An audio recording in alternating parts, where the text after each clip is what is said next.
So we've all heard the news, Sledgehammer Games will be making the next Call of Duty. This news broke the other day and within seconds YouTube videos were reporting on the event. Most people are saying how great it's going to be now as a 3-year development cycle between Infinity Ward, Treyarch and Sledgehammer, but I don't think that's particularly a good thing.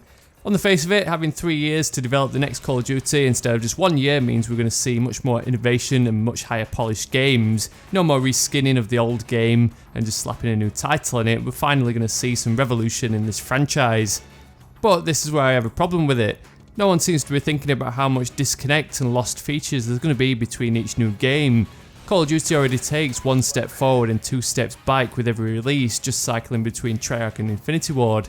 Modern Warfare and Black Ops Call of Duties are already 2 completely different games, each new one being a sequel to the one before last in the franchise. So for example, Ghost comes out, but that's really just the next step from Modern Warfare 3, skipping over all the advancements that Black Ops 2 brought to the table.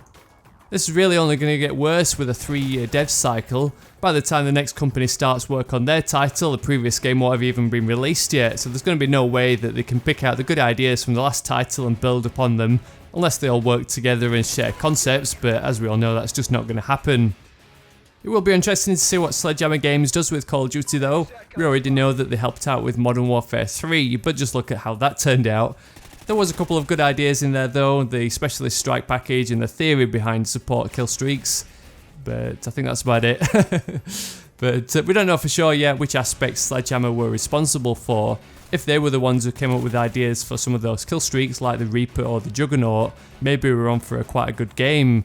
But I think it's safe to say that they weren't the minds behind the Dead Man's Hand death streak. That concept was actually due to go into Modern Warfare 2, but it was cut from the game. Sledgehammer will likely be using Infinity Ward's engine as a base, which I think is a plus. I personally prefer the feeling of the Infinity Ward engine over Treyarch's. I mean, I've said repeatedly that Treyarch games are designed much better and they make much more superior games, but they're always let down by lag and player syncing issues. So maybe with Sledgehammer Games we'll get a well-polished game, but also based on a good engine.